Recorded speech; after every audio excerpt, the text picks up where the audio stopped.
je Nabi. Senyum je.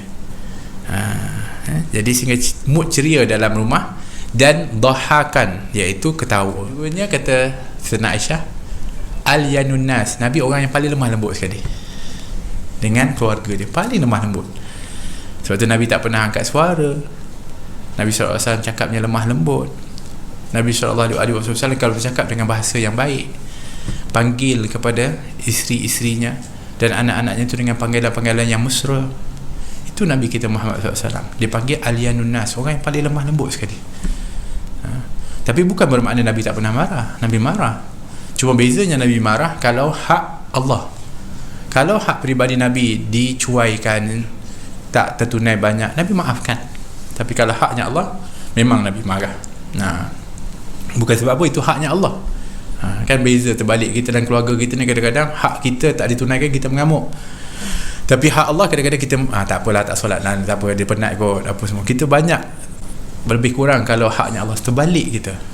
Dhahakan, basaman, senyum. Kat rumah senyum je Nabi. Senyum je. Jadi sehingga mood ceria dalam rumah. Dan dhahakan, iaitu ketawa. Apa beza senyum dan ketawa Nabi? Sebenarnya tak banyak beza. Nabi kalau ketawa pun bukanlah terbahak-bahak macam kita. Nabi kalau ketawa, dia buka mulut dia lebih besar sikit, dan nampaklah gigi dia lebih banyak sampai ke gigi arham dia. Tapi kalau senyum, Nabi senyum hanya senyuman je. Tapi kata para ulama, rupanya senyuman dan, kalau diriwayatkan dalam hadis, senyuman dan juga ketawa ni ada sebab Nabi buat. Kalau Nabi senyum, kalau urusan dunia yang lucu-lucu, yang mungkin menarik, Nabi senyum.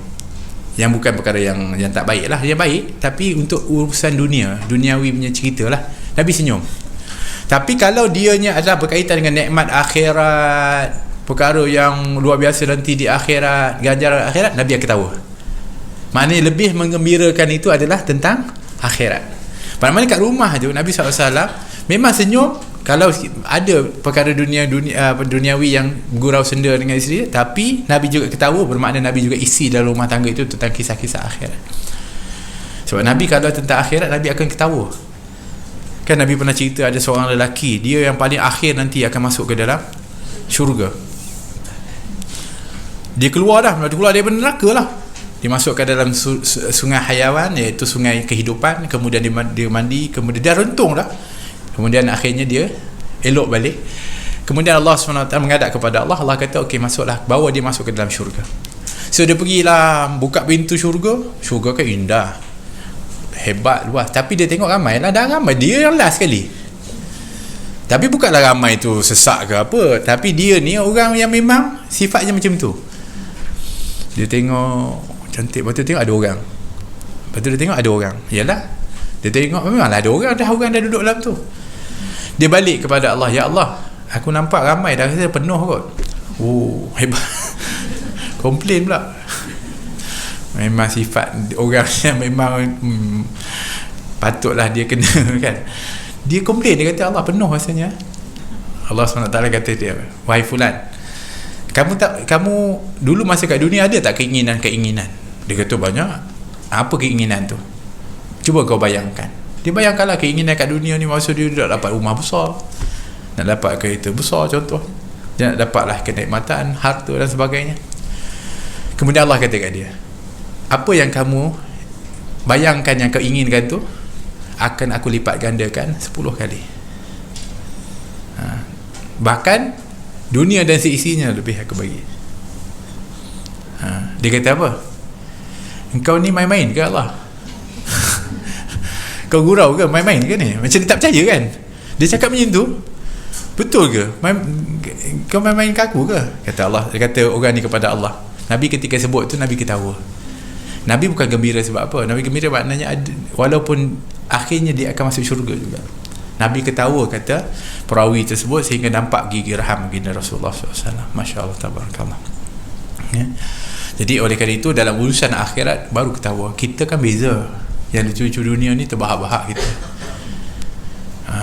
Sedangkan sepatutnya yang lebih menggembirakan kita adalah di akhirat nanti, tentang nikmat-nikmat yang disediakan oleh Allah, dan banyak menangis ketika mana kita mengingati kepada azab.